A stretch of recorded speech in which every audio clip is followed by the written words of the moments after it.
Es un gusto que nos podamos ver por este medio. Para nosotros, pues como primer nivel de atención, damos la más cordial bienvenida a esta cuarta teleclínica que tenemos hoy también de invitada especial a la doctora Miriam Alvarado. Es un gusto que nuevamente nos encontremos con ella. Sabemos que la ponencia de este día es especial e importante porque pues nos la va a compartir acá la doctora Alvarado, así que le damos la más cordial bienvenida.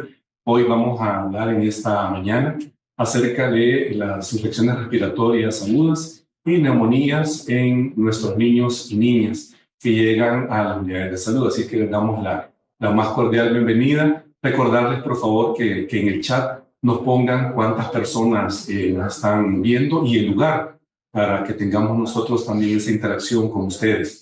Recordarles también que pueden hacer preguntas, ¿verdad? Al final de la ponencia, lo pueden hacer levantando la mano o escribiéndonos también en el chat y con gusto, pues, la doctora Alvarado también nos va a ayudar a resolver las inquietudes que ustedes tengan. Así que bienvenidos y gracias por estar con nosotros. Así que, doctora Alvarado, gracias por nuevamente aceptar la invitación nuestra y estar acá con este tema hoy interesante para nosotros.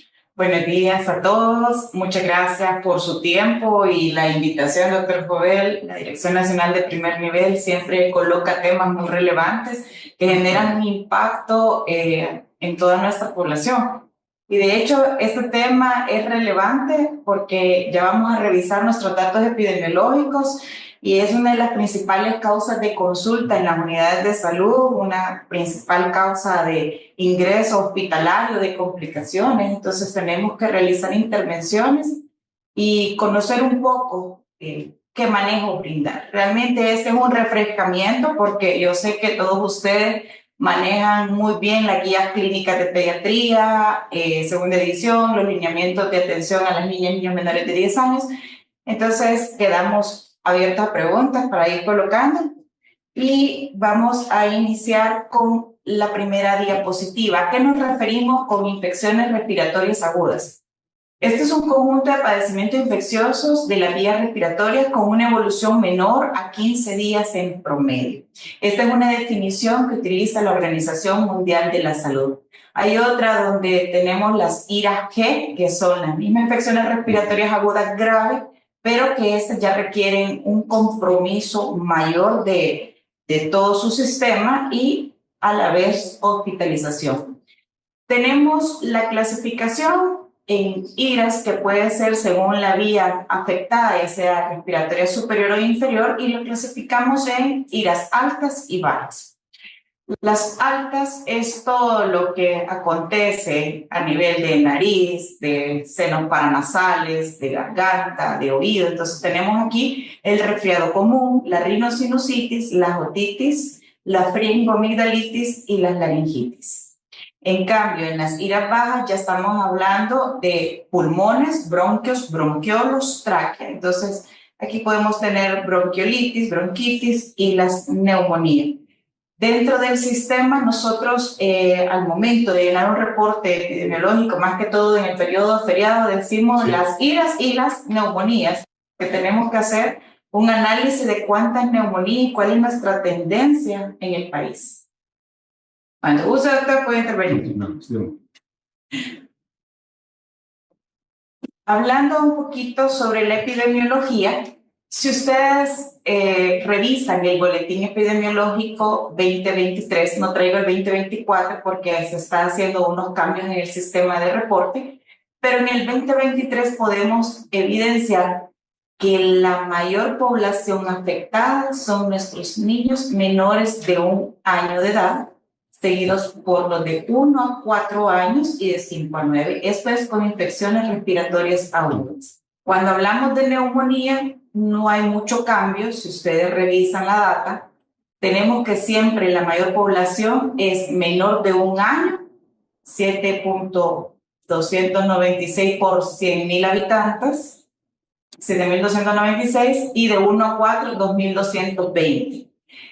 Cuando analizamos nuestros datos estadísticos de egreso, el 60% se ve que es menor de 5 años por cuadros de neumonía, seguido por los de mayor edad. son los extremos de la vida los que tienen mayor complejidad, mayor afectación, y de hecho nuestras intervenciones tienen que ir enfocadas a nuestra población pediátrica, pero no tenemos que olvidar a la abuelita, al abuelito que está cuidando de este bebé y que también debe de disponer de su esquema de vacunas, como ya veremos más adelante. Y eso es importante lo que usted menciona, porque normalmente el cuidador, ¿verdad? Puede ser el adulto mayor, en este caso la abuelita o el abuelito del niño o de la niña, y que también pues, debemos de darle esa importancia, porque ya nos decía la doctora Alvarado, son los extremos de la vida los que tienen o tenemos más tendencia tanto en IRA como en las complicaciones intercomunales.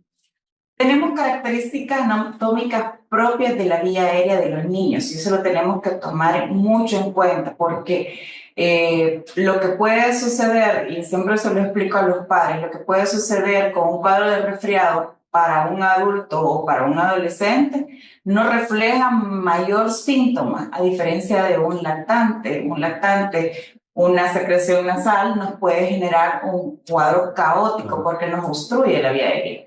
Entonces tenemos, ¿qué característica? La vía aérea de los niños es más corta y de menor diámetro.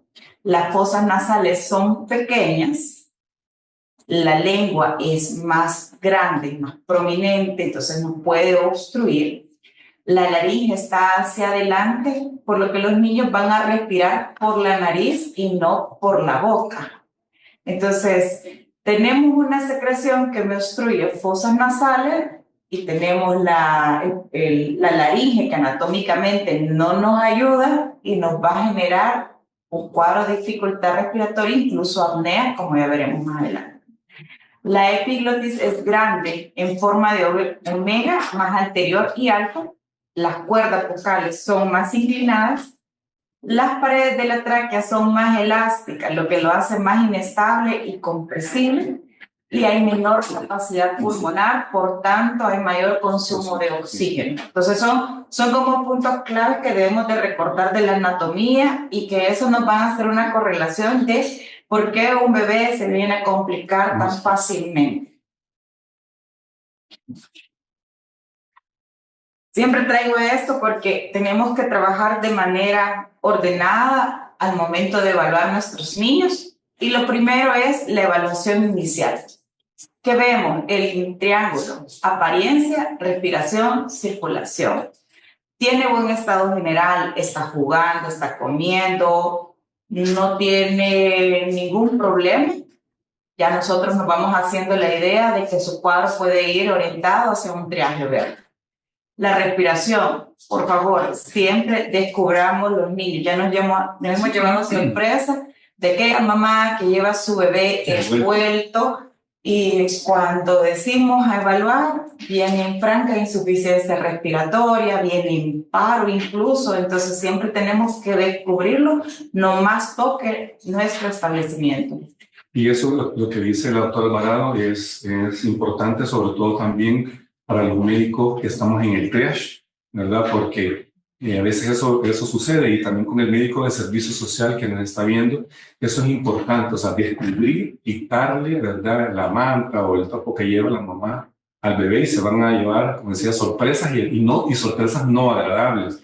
Entonces, en el momento del triage, recordar eso, esa es una evaluación visual realmente que debemos de hacer, sobre todo los que estamos en triage, ¿verdad? Para que no nos llevemos sorpresas después de esa edad. Exacto. Siempre preguntar el motivo de consulta, porque eso nos da la pauta de por qué es que se acerca a la unidad de salud. La evaluación primaria, el A, B, C, D, vamos a parecer disco rayado, pero la verdad es que entre más lo repitamos, de más lo que llegamos los simulacros, vamos a trabajar de forma sincronizada y de hecho la principal causa de complicación en nuestros niños, el principal motivo por el cual nos hace un paro cardiorrespiratorio es por afectación de vías aéreas, por obstrucción de vías aéreas. Entonces nuestro A siempre es que esta vía aérea esté permeable, que la B es respiración, cómo está ese patrón respiratorio, cuánta frecuencia tenemos. Si hay signos de dificultad respiratoria que nos permiten identificar tempranamente. Entonces lo llevamos en conjunto. Identifico obstrucción, inicio manejo. identifico que hay dificultades, taquineico, sabadineico o algo que no me presta, voy haciendo las intervenciones oportunas. Aporte de oxígeno, estabilización o eliminar secreciones con una perilla. Las perillas son una herramienta importante que no le damos mucho valor, pero que a la hora de los problemas, más que todo los lactantitos, nos sacan de muchos apuros. La circulación, si nosotros tenemos afectada todo nuestro patrón respiratorio, probablemente, dependiendo de su complejidad, vamos a tener una alteración hemodinámica.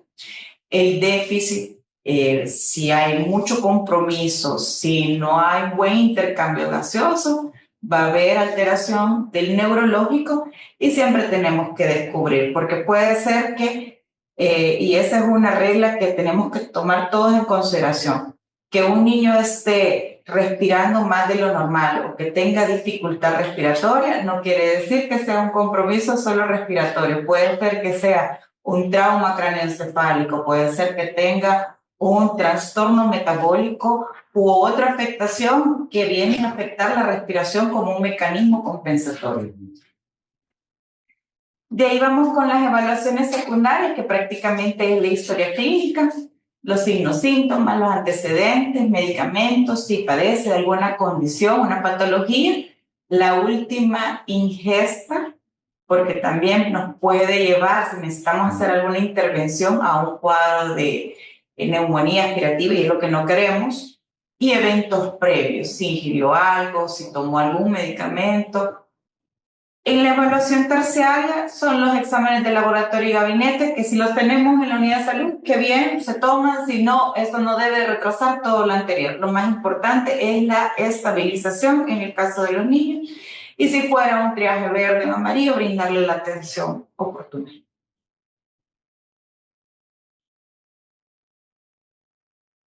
Siempre tener los valores de frecuencia respiratoria, esto es del PALS, de la Academia Americana de Cardiología, y ahí están los rangos de frecuencia respiratoria. No somos computadoras, por favor, tengamos todos los valores, porque en pediatría cada etapa tiene unos signos vitales diferentes, tanto en presión arterial, frecuencia respiratoria, frecuencia cardíaca, tanto en vigilia como en sueño. Entonces, mantengamos toda esta información accesible a nosotros para poder hacer las consultas y contemos la respiración. La semiología es muy importante. Nosotros debemos de identificar cuál es el patrón respiratorio normal, escuchar a los niños.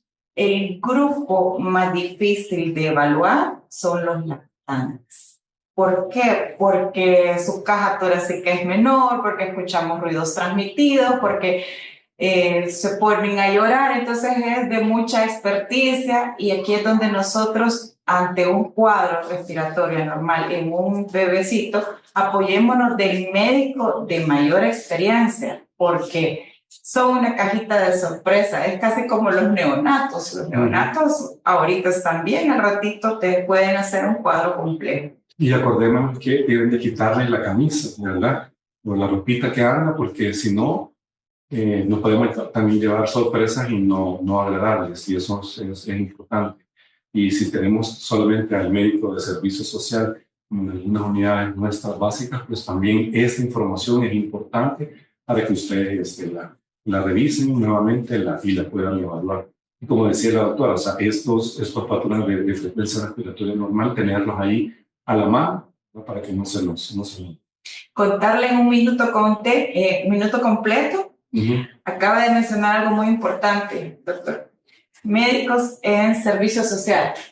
Todos alguna vez tuvimos nuestro primer día de trabajo. Todos alguna vez tuvimos dudas. Entonces, apoyémonos del de mayor experiencia, apoyémonos de la enfermera que tiene años de estar con nosotros, del promotor de salud, porque ellos tienen su rato de estar y identifican muchas cosas.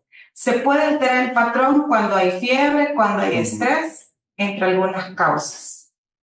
Y perdón, lo otro, solo en un minuto, que no se les olvide de eso, porque a veces lo hacemos en 15 segundos y lo multiplicamos por 4. Lo ideal es que tomémonos el tiempo cabal de un minuto para que tengamos exactamente el patrón respiratorio que queremos escuchar. Así es.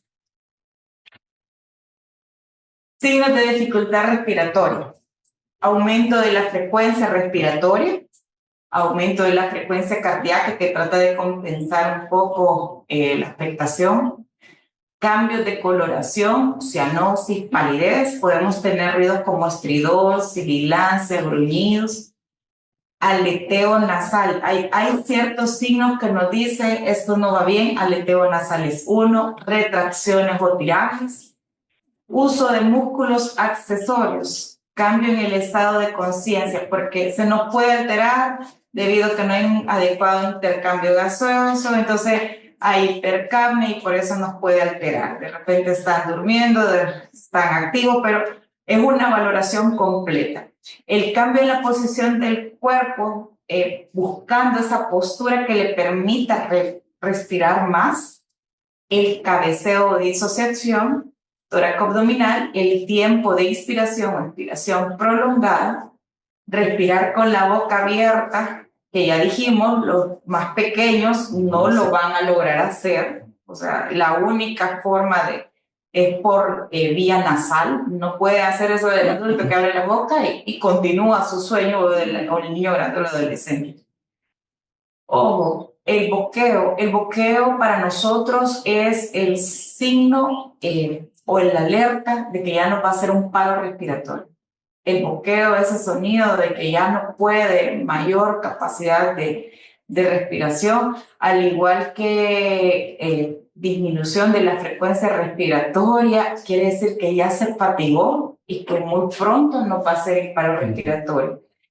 Para los promotores de salud también que nos acompañan, acuérdense que eso que hemos estado mencionando también con ustedes en la comunidad también pueden identificar a un niño que tenga problemas respiratorios. Que si la doctora, el aleteo nasal es cuando aquí las alitas de la nariz se mueven, para que ustedes también tengan esa idea de qué es el aleteo, o la parte también esa de cianosis, que cuando están moraditos, que es la otra cosa que también ustedes tienen que abordarle, o algún ruido que ustedes escuchen en la comunidad rara, de mejor llevarlo, ¿verdad? Inmediatamente al establecimiento de salud, y si el fin de semana y la unidad pues no está cerrada, de acuerdo a cómo nosotros tenemos, si es necesario ir a una unidad especializada que está abierta como Fosalud o al hospital para que podamos salvarle la vida al niño. No, y acaba de decir algo muy importante, doctor, porque yo puedo estar allá en una unidad de salud retirada, no cuento con Fosalud, tengo un niño, no lo puedo ni observar ni vigilar ni nada, mejor referir. Preferir, pequemos, yo digo pequemos porque puede ser que para el que llega allá diga, no, solo era aspirar, sí, pero ustedes hicieron lo correcto en el sentido de trasladarlos en las mejores condiciones. Yo prefiero niños estables, trasladados, recibidos en hospitales, que niños en malas condiciones críticas, porque entre mayor tiempo nos tardemos, peor es el pronóstico. Lo otro es el quejido expiratorio. Vamos a hablar de la apnea. La apnea es el periodo aproximado de 20 segundos donde un niño deja de respirar. Entonces, en ese momento que deja de respirar, la frecuencia cardíaca cae y pueden ser de diferentes motivos. La apnea central, la obstructiva y la mixta. La apnea central está asociada a afectación de músculos respiratorios, a afectación cerebral o de la médula. La obstructiva, como mencionaba al inicio, puede ser un lactactito que está lleno de secreciones nasales y él puede dejar de respirar por un lapso y es porque su flujo de aire está bloqueado. La apnea mixta es cuando tenemos afectación de la tanto central, tanto del sistema nervioso puede ser, como un cuadro obstructivo. Es decir, hipoxemia, hipercambios, o sea, nos complicó todo el cuadro y ya tenemos un mayor cuadro de complicación. Y aquí lo que nos interesa es que aprendamos a identificar eso que decía la doctora, cuando el bebé se queda, el niño se queda sin respirar en esos segundos, por eso le decíamos, quítenle la camisa al niño, ¿verdad? Y ustedes van a ver, inclusive acá, en la parte del pecho, del tórax anterior, ven cómo ven los movimientos prácticamente del niño, de ahí es que tiene ya los músculos accesorios empiezan a trabajar y es importante entonces mejor, si no tenemos un médico que nos pueda ayudar en el caso de los promotores, a hacer la referencia de vida. Existen causas de esfuerzo respiratorio. Es que les digo, abran su mente. No todo niño con dificultad respiratoria es neumonía, bronquitis, no es solo eso. Tenemos que abrir un poquito más. ¿En qué sentido? Tenemos afecciones que aumentan la resistencia al flujo de aire, asma, bronquiolitis. Con el asma, ojo, nosotros en primer nivel no podemos decir, este niño de 2 años tiene asma. No puedo yo decir eso. Yo, especialista, no lo puedo decir. Porque para yo decir esto tengo que hacer evaluaciones, tengo que apoyarme del neumólogo y ya es un poquito más complejo. ¿Existen tablas que nos pueden decir predicciones? Sí, pero no vamos a decirle a mamá, mire mamá, su niño de 1 año tiene asma. No es así. Ya vamos a ver más adelante un poquito sobre los sibilantes, que es una definición que utilizamos mucho y que nos sirve como para identificar a estos niños y darle el seguimiento correspondiente. Lo otro es los cuadros de bronquiolitis y hay afecciones que dificultan la distensión pulmonar. Una neumonía, un derrame pulmonar, un edema agudo de pulmón. Entonces, todo esto nos puede generar esa complicación que no permite la expansión completa y por ende va a haber afectación. Pero hay también afecciones no pulmonares que nos pueden generar este patrón respiratorio y no me dejan mentir, ya hemos estado nebulizando niños con cetoacidosis diabética, niños que tenían algún trauma y pues presentó su respiración ahí anormal, respiración de Kussmaul o de las otras, donde nosotros creemos que la nebulización lo cura todo y no es así. Entonces aquí tenemos que indagar un poco. Cetoacidosis diabética, la ingestión de salicilatos. Tenemos muchas etnoprácticas. Utilizan todavía en algunos lugares la aspirina, a pesar de que nosotros hacemos bastante énfasis que la aspirina solo es para trastornos reumatológicos y cardíacos prescritos por su especialista, pero nosotros aspirina ya no deberíamos de estarlo usando porque además de generarnos acidosis metabólica, vivimos en una área endémica por dengue, entonces nos viene a complicar todos los cuadros. Los errores congénitos del metabolismo, que hoy ya tenemos las facilidades con el tamizaje, pero sin embargo lo tenemos que tener siempre en mente. Causas de estridor. ¿Qué nos puede generar estridor? Una obstrucción de la vía aérea, como la aspiración de un cuerpo extraño. Esas historias que de repente el niño estaba bien, estaba jugando, perdí una moneda, perdí alguna pulserita o encontramos fragmentos de pulserita, debemos de considerar la aspiración del cuerpo extraño. Las infecciosas, lo común, la tos perruna que nos dicen, ya viene con un cuadro sintomático de rinorrea, tos que es bien característica. La laringomalacia, que esta es una anomalía y que de hecho una anomalía congénita que cuando presentan este sonidito de estridor, nosotros solo los colocamos boca abajo y desaparece.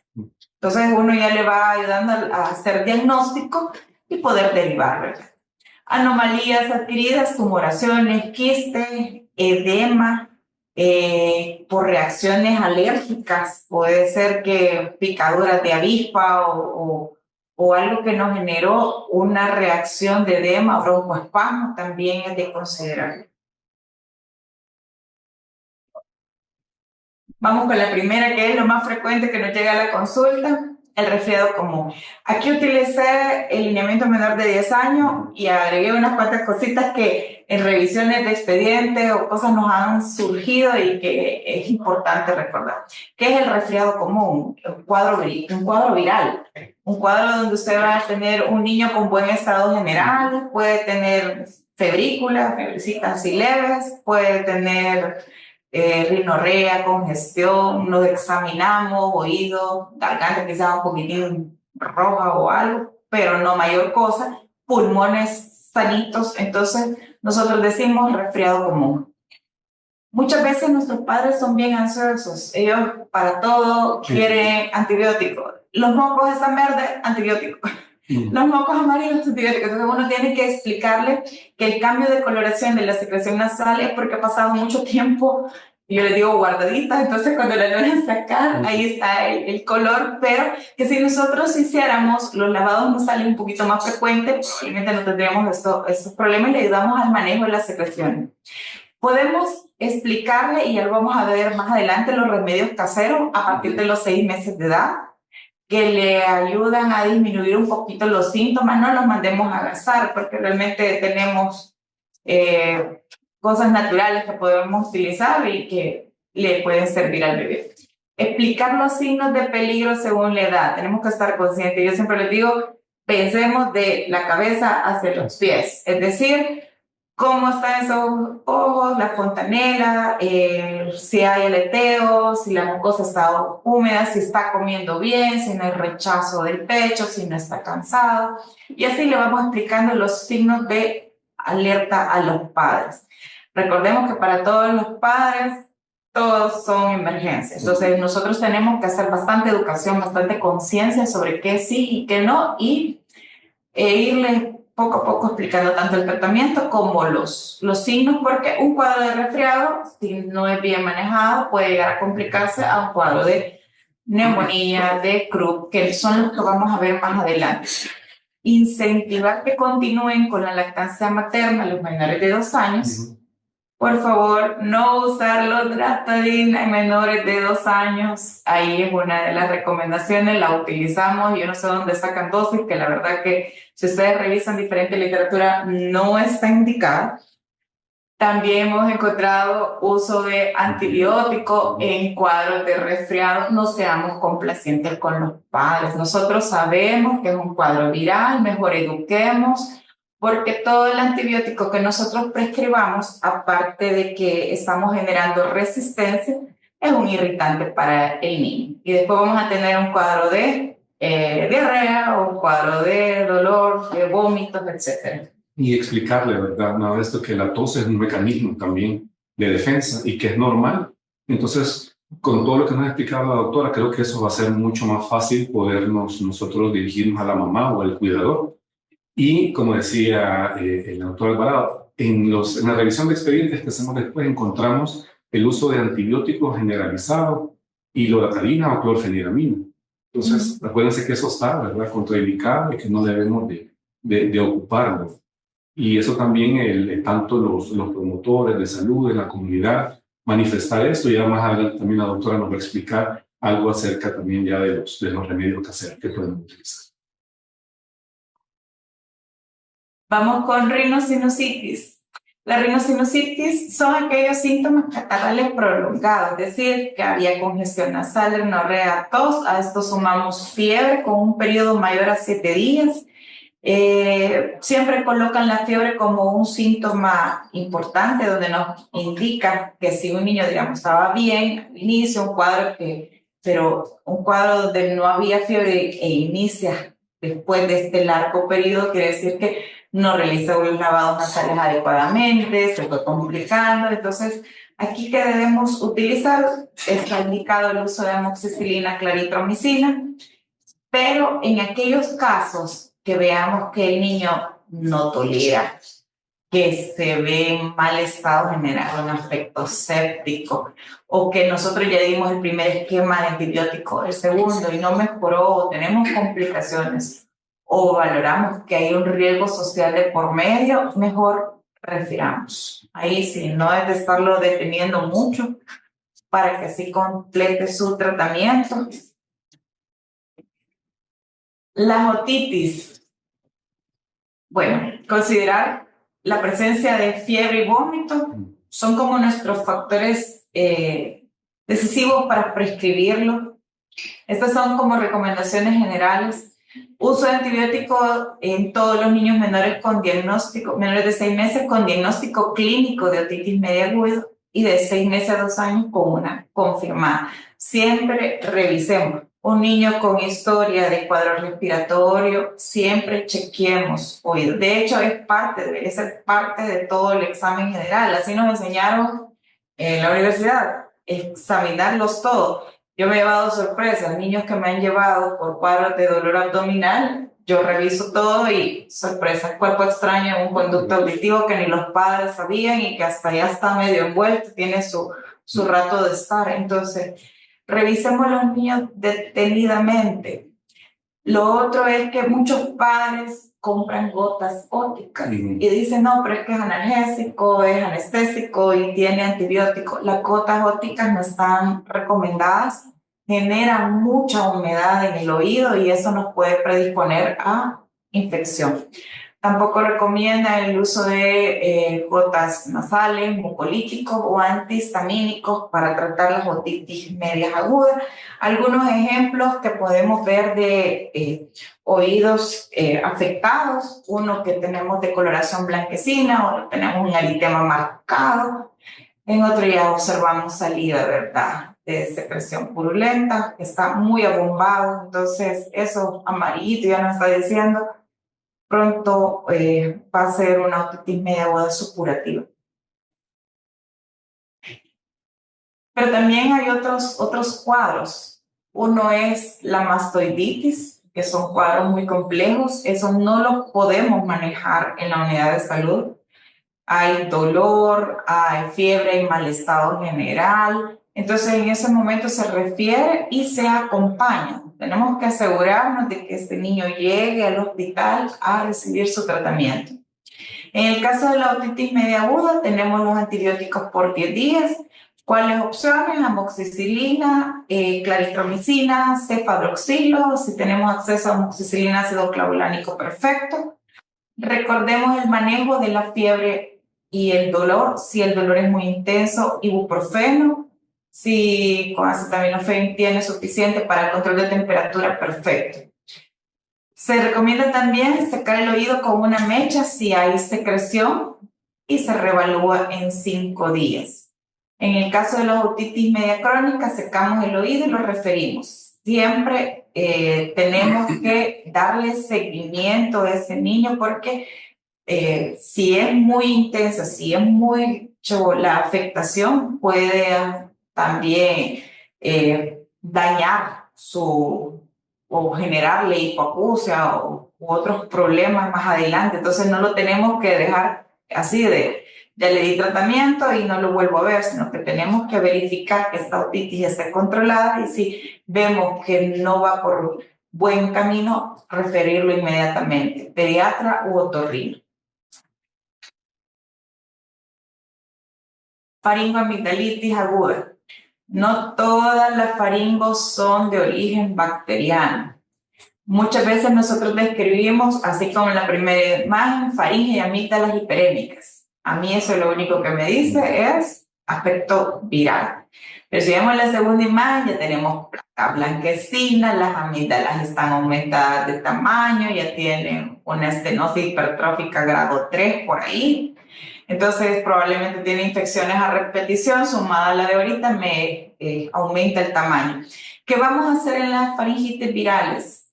Manejo sintomático, hidratación oral, que consuma los líquidos, que pueda ser la clave, porque al momento en que quiera comer puede ser que le moleste, y por eso el manejo sintomático, acetaminofén. Podemos decir, si es un niño más grande, que haga gárgaras, si tiene enjuague, podemos explicarle esos cuidados. Y en el caso de la faringoamigdalitis aguda, es siempre el control de la temperatura, el control de hidratación, porque sí se nos puede presentar que no quiera comer, pero consuma líquidos. ¿Qué antibióticos? Amoxicilina. Tenemos la penicilina benzatínica, no a muchos les gusta, a mí en lo personal, en casos que veo que no, buen efecto, sí, es muy bueno. Entonces, existen dos formas, una que yo lo calcule a 50,000 unidades por kilo sin pasarme del 1.2 millones y otra es que sea menor de 27 kilogramos, 600,000 unidades o 27 o más, 1.2 millones de unidades intramuscular con un cachito de lidocaína para que no moleste mucho, pero siempre es bueno el antibiótico porque solo es una dosis y de ahí solo se van con el control de la temperatura e hidratación. Yo creo que esta fotografía que nos ha puesto la doctora Alvarado es importante. Vean la diferencia entre una faringitis viral y una una faringoamigdalitis aguda, porque no todo, como decía la doctora Alvarado, va a necesitar antibiótico. Y yo creo que esta fotografía nos revela mucho, tanto para nosotros como todo el personal de salud, enfermería, promotores y por supuesto nosotros también que nos enseñan en la universidad. Pero es importante siempre que lo recordemos para no dejar antibiótico solo por dejar. Para examinar la garganta, en lo personal, prefiero luz blanca. La luz blanca te permite una mejor visualización, porque normalmente cuando son niños más grandes y que han llegado donde ustedes, ya la mamá ya lo estuvo viendo, ya hizo el diagnóstico, ya viene solo por su receta de antibiótico. Pero cuando uno platica con los padres, y de hecho yo me tomo y les digo, vaya a abrir la boca, si la puede abrir, o le digo, vaya mami, mire cómo está, ya calmamos la ansiedad de los padres. Entonces ellos logran ver que la garganta que vieron allá, saber con qué luz, aquí pues no tiene mayor cosa y por ende no voy a prescribir antibiótico de forma innecesaria. Bronquiolitis. Tenemos el primer episodio, es el primer episodio de broncoespasmo o de sibilancias que escuchamos en la niña o niño menor de 2 años y que tiene antecedentes de un cuadro gripal. Mocos, congestión, tosecita, 2 o 3 días antes. Cuando hablamos de bronquiolitis, estamos hablando de un proceso viral, es decir, no uso antibióticos. Y tenemos bronquiolitis que puede ser manejada en casita, tenemos la bronquiolitis grave que la vamos a ver más adelante. Incluso hay puntajes que nos permiten hacer como el análisis de cuán afectado está. Entonces, la bronquiolitis sin complicación, que es una bronquiolitis que va iniciando, no vamos a evidenciar tirajes, no tiene respiración rápida, mayores de 2 meses de edad, sin antecedentes de prematuridad. Recordemos la charla anterior, siempre que nos llegue un bebé prematuro, nosotros no digamos tiene 2 meses de edad o 3 meses de edad, no, hagamos la edad corregida, porque la edad corregida nos va a decir, ups, no tiene 3 meses, o 5 meses, tiene 1 mes de edad, entonces ya nos cambió todo el panorama y eso quiere decir que ya no lo puedo continuar yo manejando, tengo que referirlo, que no tenga episodios de apnea, como les mencionaba, una secrecióncita nasal puede ser, pero si nosotros vemos que la mamá no acata indicaciones, no comprende, mejor referirlo, porque en el caso de la bronquiolitis, como decimos que es un proceso viral, aquí lo que utilizamos es el aseo nasal con solución salina, si hay fiebrecita, acetaminofén, aumentar la ingesta de líquidos, no suspender lactancia, orientar al cuidador y control en 24 horas. No está demostrado que el uso de nebulizaciones nos ayude en este cuadro.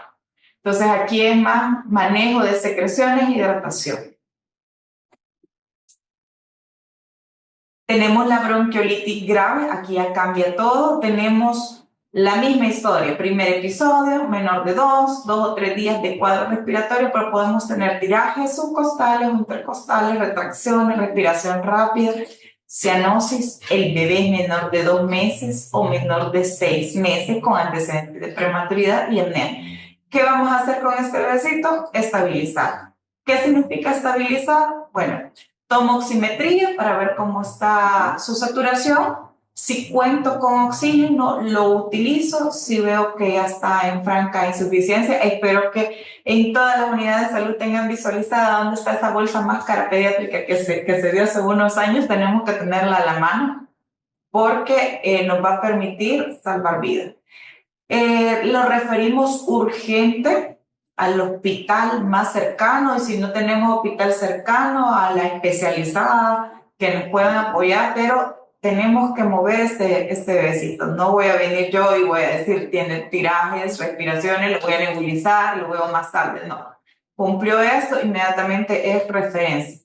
Y lo acompañamos. Después de eso, verifiquemos cómo está en la comunidad, cómo nos regresó a la comunidad, en qué condiciones y con qué tratamiento. Para que cumpla ese tratamiento allá en la comunidad, igual una promotora de un solo nos hace crear una pregunta, Elena Orellana. Tengo un prematuro en mi comunidad con broncodisplasia pulmonar y se le están cumpliendo muchos antibióticos. En el caso de los prematuritos, por su condición, como ha estado con uso crónico de oxígeno, tienen mayor tendencia a enfermedades pulmonares. Entonces, ¿qué es lo que tendría que hacer usted? Uno, verificar que tenga sus controles con el neumólogo. Uno. Dos, que si está utilizando inhaladores, que la mamá sepa cómo es el uso correcto y los cuidados, que conozca los signos de alarma. Hay que recomendarle a esta mamá, ya lo vamos a ver, intentamos adelantar, que su esquema de vacunas esté completo, evitar el contacto con gente con síntomas respiratorios o lugares muy públicos, porque él está más predispuesto a que tenga cuadros complejos, y más si estuvo ventilado. Y también el uso del espasador, que también ya lo va a explicar más adelante, así que ahí no se pierdan. Todavía nos falta bastante para poder terminar. Esta es una escala modificada de Jones que nos valora la gravedad de la bronquiolitis. Esta es para literatura, para texto, pero lo podemos tener a la mano, puede servir un montón. ¿Y qué evalúa? La frecuencia respiratoria, si hay sibilancias, los tirajes, la ventilación y si hay cianosis o no. El puntaje va de 0 a 3. Si digamos que son sibilancias que yo no ocupo ni el estetoscopio, el puntaje es 3. Si hay aleteo, los tirajes marcados, vamos sumando otros tres puntos. Si veo que, o yo al auscultar siento que no ausculto mayor cosa, que decir que hay un buen broncoespasmo, puntaje, pues ahí ya uno considera 2. Entonces, hacemos la suma de todo y consideramos una bronquiolitis leve si el puntaje anda entre 1 y 3, moderada de 4 a 7 y grave de 8 a 14. Entonces uno ya sabe que leve todavía me da chance, y si yo lo manejo en la comunidad, no olvidemos que tenemos que dejarle control a las 24, 48 horas. No lo soltemos a este bebé o a este niño hasta que haya salido de su condición. Y si es moderada grave, refiramos, no nos lo quedemos. El CRUP. Esta es una escala. Cuando hablamos del CRUP es que todo está inflamado. Laringe, como dice, laringo, tráqueo, bronquitis, es decir, laringe, tráquea y bronquios, todo esto está inflamado. Y por ende, podemos hacer esta escala. Esta escala está en el lineamiento menor de 10 años y nos da como una ponderación cuál es su condición.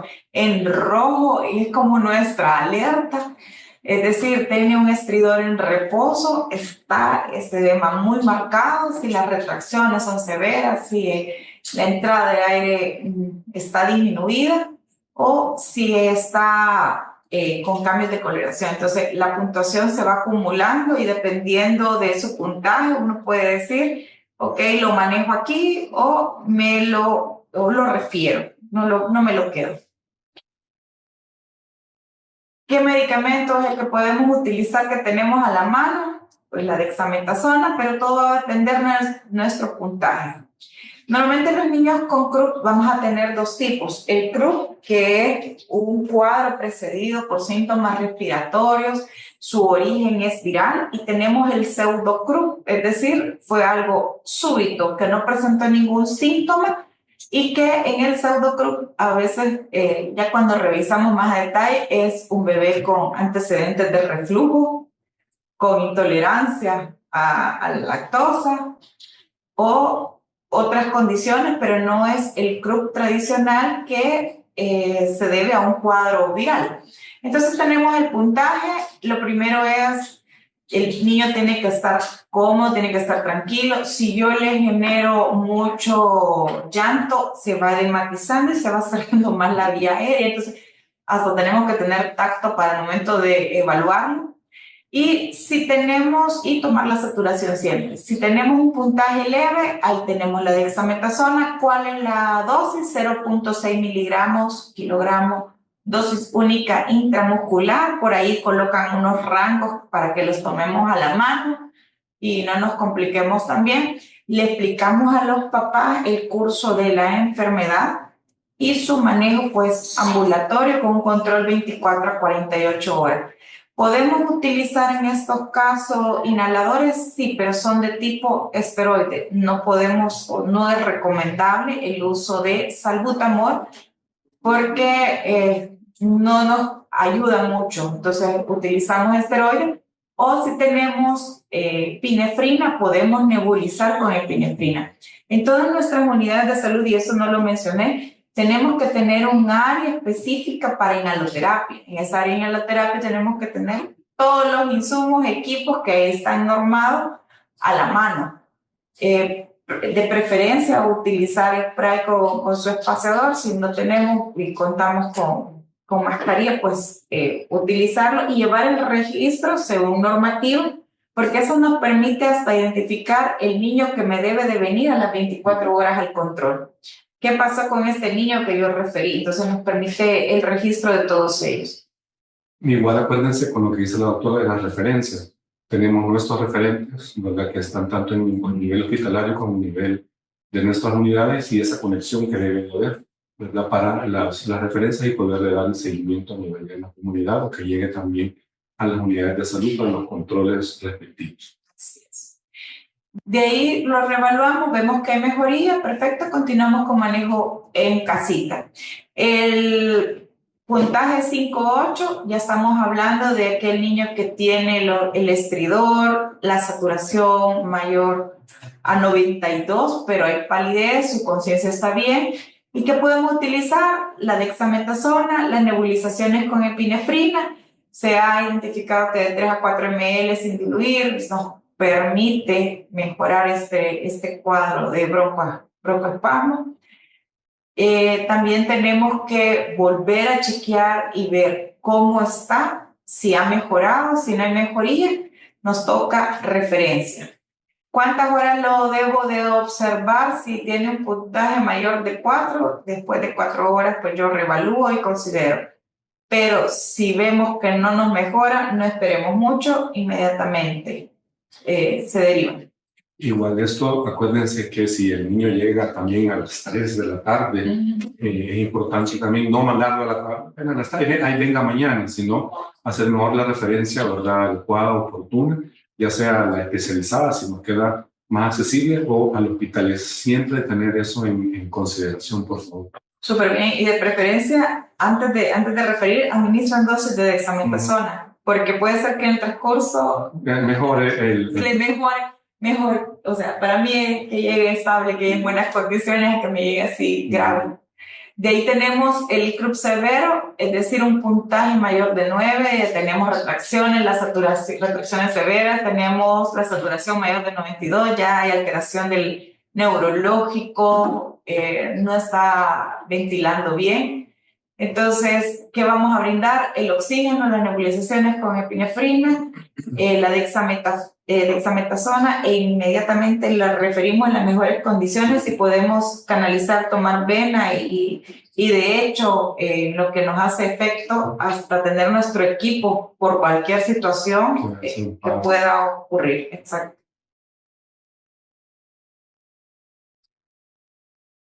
La neumonía, que es una de las que más se anda visualizando.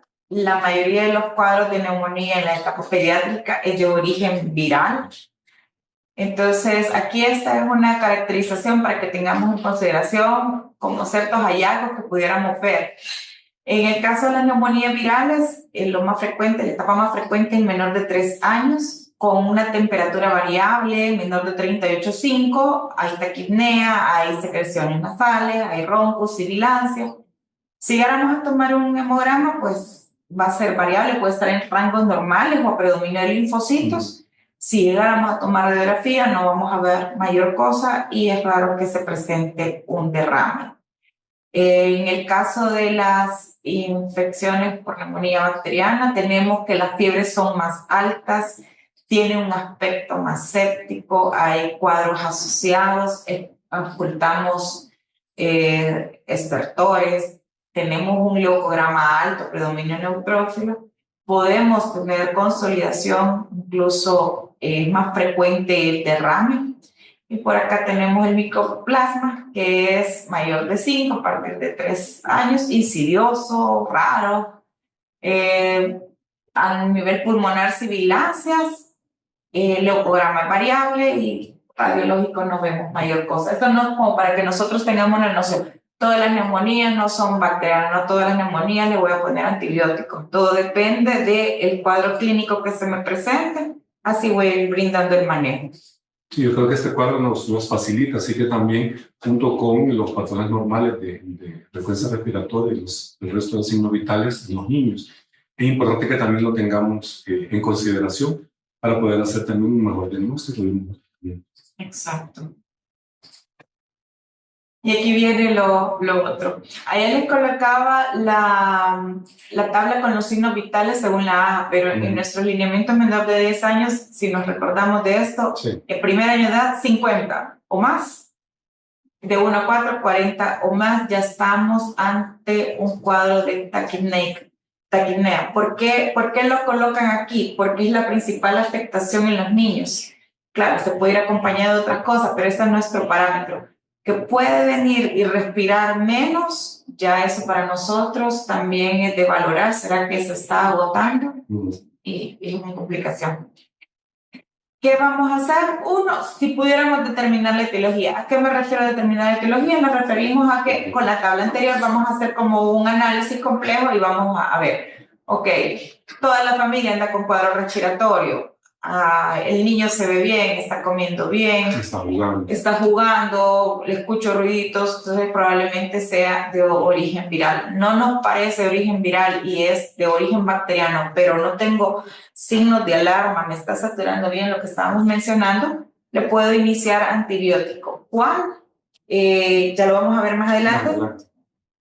Tratamos la sibilancia, las neumonías en general, no quiere decir... Neumonía no es sinónimo de nebulizaciones, neumonía no es sinónimo de inhaladores, solo voy a tratar las sibilancias. Ahí sí voy a brindar spray o terapia, lo que consideremos, orientar al cuidador. Esa es nuestra clave. Tenemos que explicarle, mire papá, su niño tiene un cuadro de neumonía, se le va a dejar este tratamiento, los signos de alarma son estos, me tiene que venir el día de mañana o pasado mañana, depende de cómo lo encuentren ustedes y del riesgo que consideren. Ahí tiene que ser una valoración. Y el seguimiento por el promotor de salud. Entonces tenemos que tener una comunicación efectiva. Si yo lo evalué, decirle a la enfermera, dejémoslo de control, tiene que venir mañana. Si tenemos FOSalud, dejarlo de control, avisar al promotor, mira, va de regreso el niño fulano tal, que va con un cuadro de neumonía y le dejé este tratamiento para que me hagas el favor de estar chequeando, igual yo estar preguntando. A veces uno está cargado con un montón de cosas, pero por ejemplo, si yo refiero a un niño, yo estoy pendiente, o si me comentan del niño, estamos viendo hasta que ya se va de alto. Yo creo que todos respiramos y digo, ay, gracias a Dios. Entonces, es de darle el seguimiento oportuno. Y yo creo que eso que decía el doctor Alvarado también es importante recordárselo, o sea, la comunicación que debemos de tener con FOSalud, ¿verdad? Para el fin de semana, si yo lo voy a dejar el sábado o el domingo, también tener esa coordinación adecuada. Yo creo que a través de las regiones y los IBASIS podemos perfectamente hacer esa coordinación, ¿verdad? Con los coordinadores también de FOSalud y miren, voy a dejar a Pedrito el sábado o el domingo para que le podamos dar su control y verificar el niño está de esta y esta forma. Y yo creo que eso también nos va a permitir tener un mejor control sobre nuestros niños. Antibióticos. Para el caso de las neumonías que yo puedo manejar en la comunidad, que no están complicadas, que no tienen riesgo, tenemos la amoxicilina, la dosis de 80-90, por aquí salía que para neumonía, otitis, 10 días se utiliza, se divide cada 8 horas, es un antibiótico. Todos los medicamentos son irritantes, entonces todo recomendarle a los papás que sean después de comida, no en ayuno porque no puede irritar la mucosa. Correcto. La claritromicina, otra opción que podemos utilizar, 15 miligramos por kilogramo día, lo dividimos en 2 dosis y vamos por 7 a 10 días.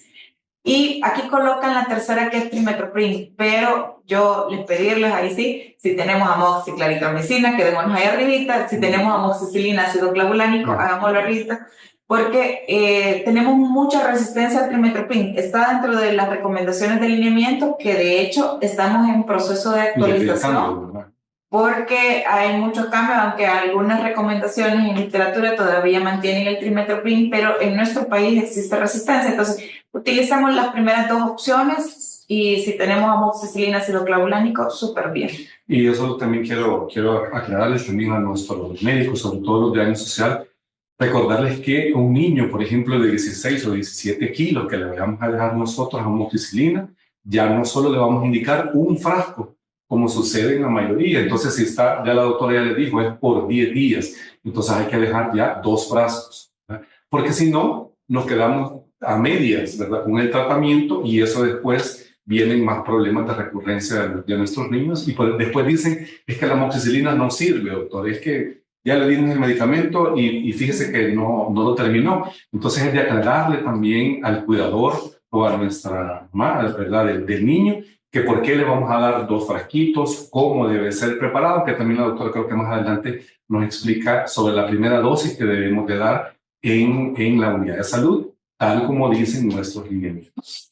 Y junto con las recomendaciones, siempre ser insistente. El niño tiene un cuadro de neumonía, es decir, va a estar en su casita, resguardadito, completando tratamiento. No es que, porque ya me han surgido, se van a la feria, se van a la playa y después vienen todos complicados. Entonces, hay que hacer ese énfasis de... Y sobre todo que vamos a periodo vacacional, esa recomendación es importante que se la demos a los papás porque, o al cuidador del niño y la niña. Así es. Y esta es la más compleja, la neumonía grave. Entonces, ¿qué vamos a tener acá? Respiración rápida, los tirajes, el estridor, cianosis. Aquí se pueden sumar otras cosas, alteración del estado de conciencia, saturaciones abajo de 92, mal estado general, deshidratación, afectación hemodinámica. O sea, podemos hacer esto más complejo y dependiendo de la gravedad, bueno, lo primero es estabilizar, si logramos tomar un acceso venoso, que bien, brindar oxígeno si lo tenemos disponible, si vemos que ya está en falla, pues recordemos que tenemos esa bolsa máscara a la mano y lo referimos urgentemente, lo acompañamos, no es que yo lo vi así, le tome mamá, le doy la referencia y que le vaya bien, no, porque esta mamá puede ser que pase algo en este traslado o no quiera ir y en la casa tenemos complicaciones, ¿verdad? Y darle el seguimiento posterior al TAC. Este es el flujograma que tenemos para, en el caso de neumonía, tiene tos o dificultad para respirar. Siempre evaluamos, descubrimos totalmente el niño, observamos la respiración. Tenemos que tener técnica para poder evaluar niños chiquitos porque todos después de un año como que ya guardan en su memoria la vacuna y de ahí para allá nos ven con gabacha blanca y ya lo perdimos. Entonces hay que buscar técnica para poderlo evaluar tranquilamente y poder contar sus respiraciones, ocultarlo tranquilamente. Y entonces tenemos que no tiene ningún signo, ya hablamos del resfriado común. Tiene respiración rápida pero no hay signos de alerta, puedo manejarlo en casa. Con antibióticos si me parece de origen bacteriano o sintomático si es un problema viral. El manejo de las sibilancias, recordarla siempre y estarlos monitoreando a estos niños. Y si ya es grave, inmediatamente trasladamos, lo estabilizamos y lo referimos. Recordemos que hay niños con factores de riesgo como condiciones asociadas, cardiopatías, problemas o enfermedades renales, trastornos hematológicos, niños con desnutrición severa. Toda esta población especial no es manejo en casita, hay que referir, sumado a la condición clínica que se nos presenta o la falla en el tratamiento. Por aquí estaba lo de la respiración rápida, menor de 2 meses 60 o más, de 2 meses a 1 año 50 y de 1 a 5 de 40 o más, porque esta población, ya la vimos al inicio, es la más afectada. Sibilantes. Con los sibilantes, esto es una definición que utilizamos en aquellos niños que presentan 3 o más episodios de broncoespasmos sibilantes, nosotros ocultamos, y que dependiendo si es menor de 3 años, yo lo considero un sibilante temprano. Si es mayor de 3, es un sibilante tardío.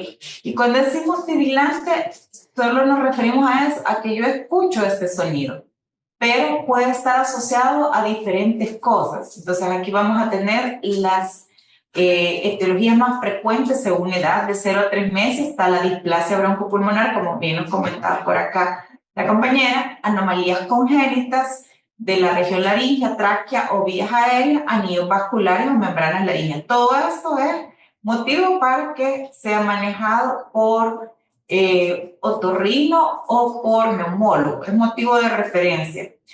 En lactantes mayores de 3 a 12 meses tenemos el CRUB, el reflujo gastroesofágico, la aspiración, la fibrosis quística, anomalías cardíacas. Fibrosis quística ya la tenemos dentro del tamizaje, el poderlo identificar tempranamente, pero hay niños que pueden no haber realizado el tamizaje porque no nacieron aquí, porque no nacieron después de periodo, porque etcétera, etcétera. Entonces, fibrosis quística es una condición que la vamos buscando siempre. Niños mayores de 1 año, aspiración de cuerpo extraño, bronquiolitis obliterante, anomalías congénitas, disfunción de cuerdas vocales ya en los más adolescentes. Y algo que no he mencionado y que de hecho estamos en el comité de la Red Nacional de TB Infantiles, pensemos en tuberculosis infantil.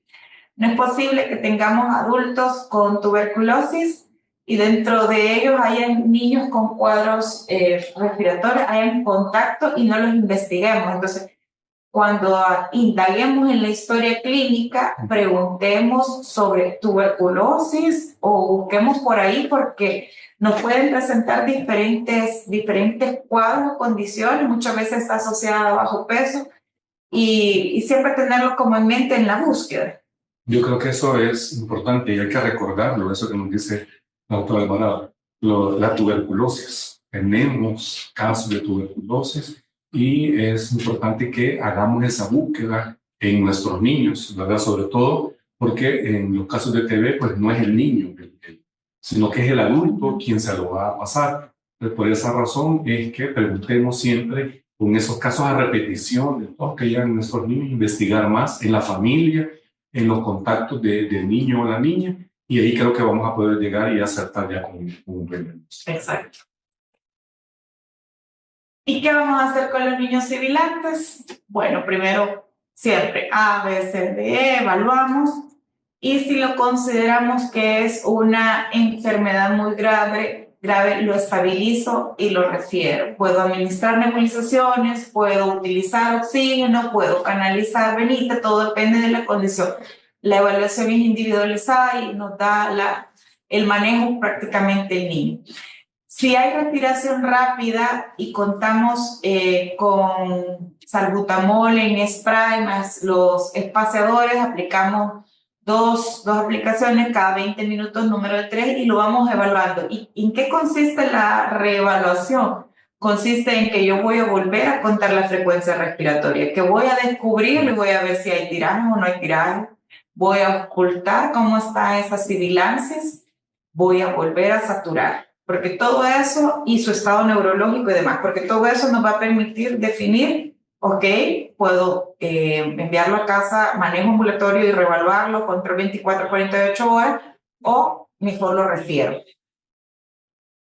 En el caso de que no tiene sibilancias, en el caso que solo tiene sibilancias, pero está respirando tranquilo, hay muchos niños que ya como que se adecúan a esos episodios de broncoespasmo, andan todos... Yo oculto y tiene sibilancia, pero respira bien, no hay tiraje y todo, es como que ya está acostumbrado a los broncoespasmos. Igual administro salbutamol, si hay fiebre, mitigamos la fiebre, lo hidratamos, recomendamos la lactancia.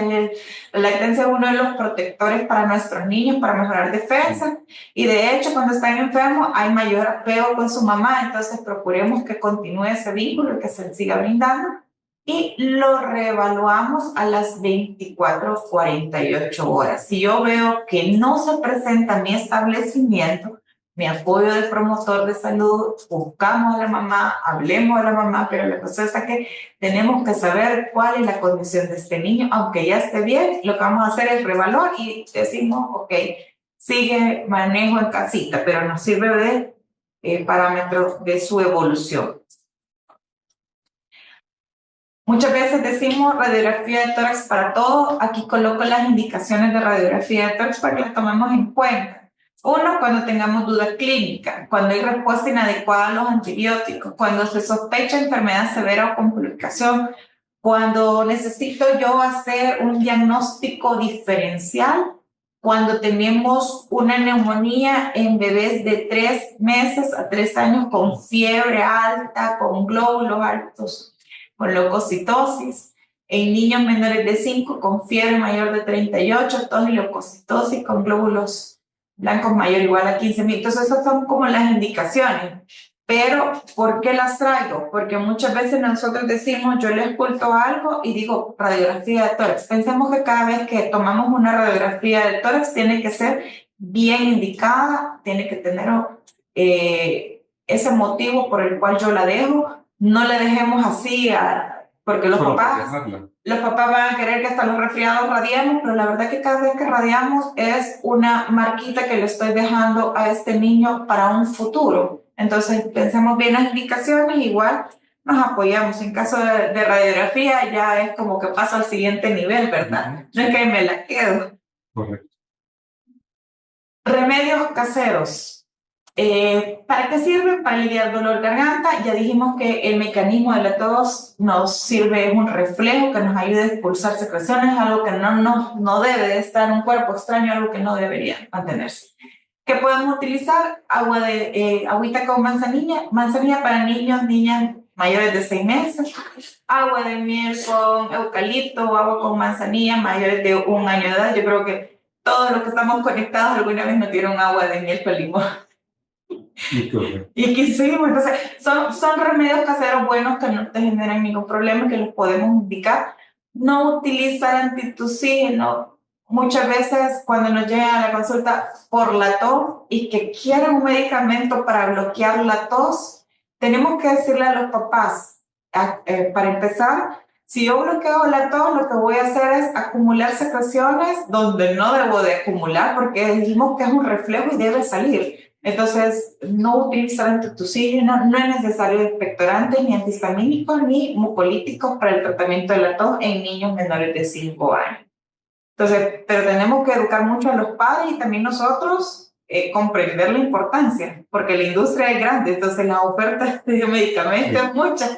Y por eso les decíamos al principio, es un mecanismo de defensa, ¿verdad? La tos, utilizar estos remedios caseros y acordémonos de 6 meses en adelante, ¿verdad? La lactancia materna antes de esos 6 meses y verificar realmente si ese niño necesita o no la radiografía que nos decía la doctora, si ese bebé lo vamos o no a referir, depende de los signos de peligro. Eso tiene que quedarnos bien claro en esta mañana para que mejoremos también en el diagnóstico y tratamiento de los niños.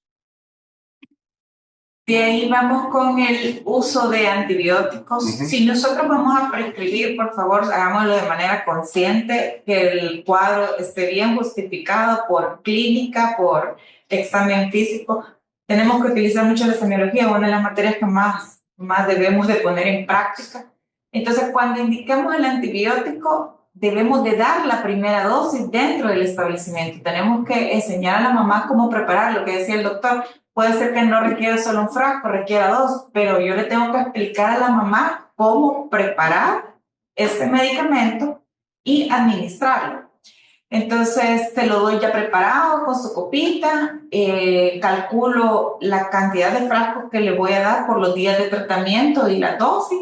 Y si está el encargado de farmacia, pues él es el responsable. Si no, ahí la encargada de dar el medicamento tiene que explicarlo. Y explicarles también, acuérdense de cómo, hasta dónde le va a poner el agua, en el frasquito está señalizado. Si eso la compañera de la farmacia le explica, al cuidador del niño va a ser más fácil. Y lo otro, que no le pongan agua canal saliendo hirviendo. Y lo que pasa es que achicharran el frasco. Hace grumos. ¿Verdad? Hace grumos, entonces arruinamos el medicamento. Sí. Todo eso hay que explicarle, ¿verdad?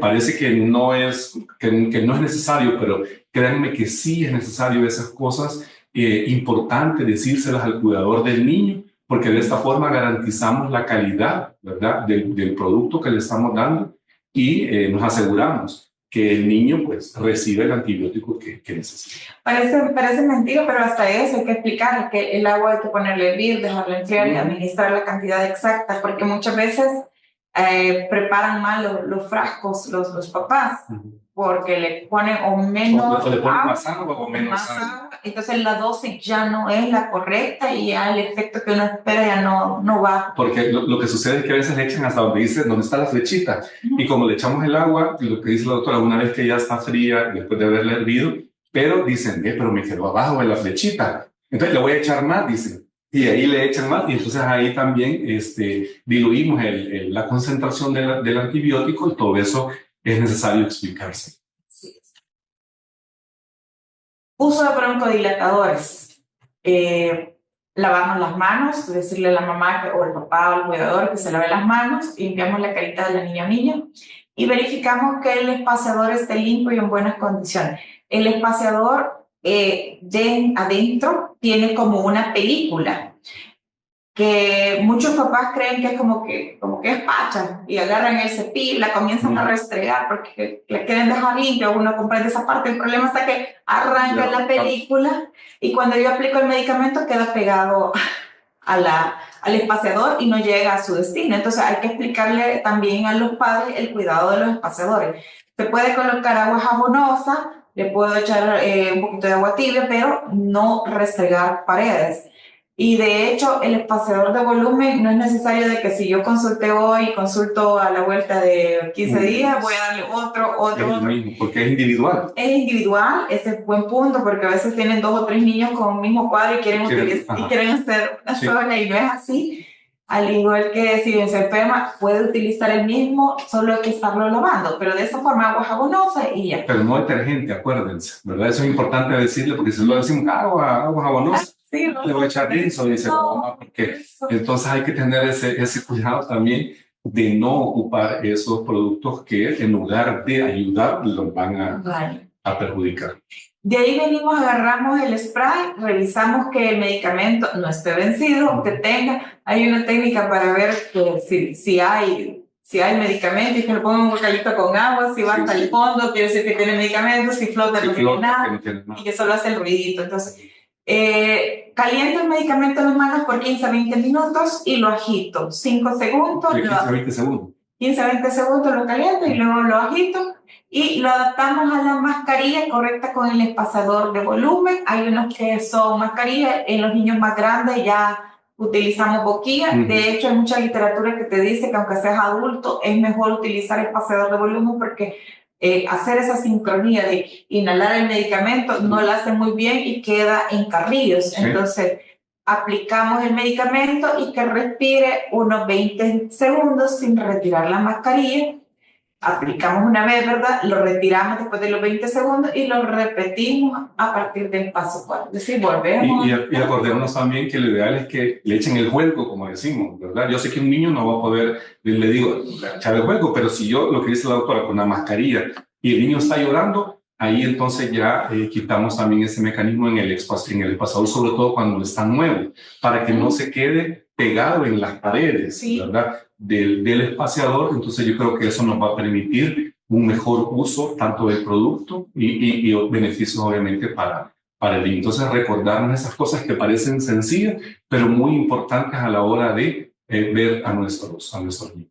Y explicarle a los niños, porque también el que te pone una cara sin previa explicación te gusta a los niños más grandes, entonces explicarle es un mito, entonces hay que también incorporarlos en el uso del medicamento. Criterios de ingreso, para que los tomemos en cuenta. Menores de 3 meses, mejor refirámoslos. Si tenemos un cuadro para neumonía, cuadros respiratorios que veamos que no están en buenas condiciones, menores de 3 meses, mejor referir.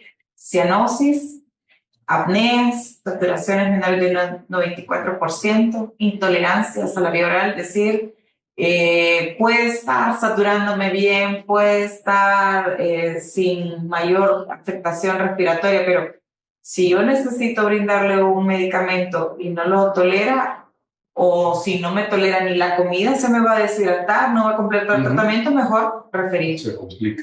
Patologías subyacentes, si tenemos deshidratación o tenemos compromiso hemodinámico, dificultades respiratorias moderadas a severas. Cuando tenemos falla de antibióticos ambulatorios, riesgo social, hay una cosa que a nosotros también nos sirve. Yo le puedo dejar control a un niño a las 48 horas, pero si me regresó antes, me regresó en la mañana, en la tarde, no, algo no está bien. O sea, ya consultas que no están apegadas al control. Puede ser que la mamá sienta que no va mejorando, que no está segura en su destino, está muy retirada, entonces es de valorar su referencia. Ajá, yo creo que eso que nos ha dicho lo último también, acordémonos que va a depender también de tan lejano que está de la unidad de salud y que a veces no pueden, ¿verdad? Salir con mucha facilidad del cantón o del caserío, también para que lo consideremos y lo tengamos en mente. Igual que esos menores de 3 meses, que esos que la mamá lo lleva envuelto, ya nos decía la doctora, eso es lo primero, quítenle la camisa, choloneen al niño y revísenlo y evalúen. Prevención de enfermedades, la vacunación, veamos esos esquemas de vacunación, rastreemos los faltantes. Las vacunas nos ayudan a evitar complicaciones de muchos cuadros, y en el caso de respiratorio, mucho más. El fomento, protección y apoyo a la lactancia materna. Muchos cuadros de sibilancia están relacionados con la transgresión alimentaria o uso de sucedáneos por intolerancias, etc. Entonces, fomentemos la lactancia de defensas, alimentos, y nos disminuye el riesgo de muchas enfermedades, y las respiratorias es una. Educación en hábitos saludables, hogares libres de humo. Cuando decimos libres de humo, cocinas de leña, tabaco. Promovamos las clínicas especializadas de tabaco en caso de fumadores, la protección a los niños cuando hay cambios bruscos de temperatura, fomentar el lavado de manos frecuente en el hogar. Nosotros como prestadores de salud saber los momentos en que debemos de utilizar los 5 momentos, identificar los signos de peligros, especialmente en nuestra población más vulnerable, como son los prematuritos o condiciones asociadas, promover la importancia de la ventilación e higiene en el hogar. Y ojo siempre con los prematuros, recordemos también en la charla que tuvimos el mes pasado. Nuestro esquema de vacunación 2024, la BCG previene la forma grave de tuberculosis, que nos genera también cuadros respiratorios. Tenemos la hexavalente. Por ahí estaba viendo noticias en otros países de familias antivacunas, que tenemos hemófilos de influenza tipo B generando los cuadros y son bien complicados. Aquí tenemos el acceso, la neumococo 13 valente. Y por favor, no nos olvidemos, nosotros como personal de salud tenemos que tener nuestro esquema completo de tétano, hepatitis, influenza y todo. La influenza que también los niños la estamos colocando dentro del esquema. Pero no nos olvidemos de los adultos mayores, de los que cuidan a nuestros niños, que se tienen que poner también la vacuna por el bien de ellos, por el bien de nuestros chiquitines, porque son también potencialmente afectados. Y como ya leímos, es parte de la población que más ingresa. Aquí la bibliografía y pues cualquier cosa. Okay. Perfecto. Nos pregunta Moisés Rivera, ¿el oxímetro se puede utilizar en niños menores de 6 meses? Sí, pero son oxímetros específicos de lactantes, son de los que ya sea con material flexible, ahorita se me ha escapado el nombre, pero no son los de adultos. Los que tenemos normalmente en nuestras unidades, ¿verdad? Entonces, por eso queríamos aclararles eso. Y lo otro que se nos podía explicar los pasos para el lavado nasal. Para el lavado nasal, fíjense que nosotros decimos, él aplica 5 gotitas en cada orificio nasal, pero la verdad es que 5 gotitas queda en la tira. De hecho, quitarnos un poquito el miedo para hacer el lavado nasal, tenemos que realizarlo nosotros primero. Cargamos una jeringuita de 3 ml o de 5 ml con solución salina y por lo menos lo que yo hago es que en cada orificio nasal empiezo con uno, que el bebé o el niño esté acostadito, aplico en el primer orificio 0.5 ml y con la perilla aspiro inmediatamente. Ahora, esto es con los chiquitines, me voy luego a la otra orificio nasal y hago lo mismo. ¿Se puede hacer en niños grandes de otra manera? Sí, de preferencia sentado. Se aplica la solución salina, hasta videos hay chinos por ahí circulando. Aplica solución salina, sale del otro orificio nasal y realizamos el lavado fácilmente. Ok, bueno, agradecerle, ¿verdad? Excelente presentación de la doctora Alvarado, como siempre. ¿Verdad? Desearles pues unas felices vacaciones también y a poner en práctica todo lo que hemos visto en esta mañana.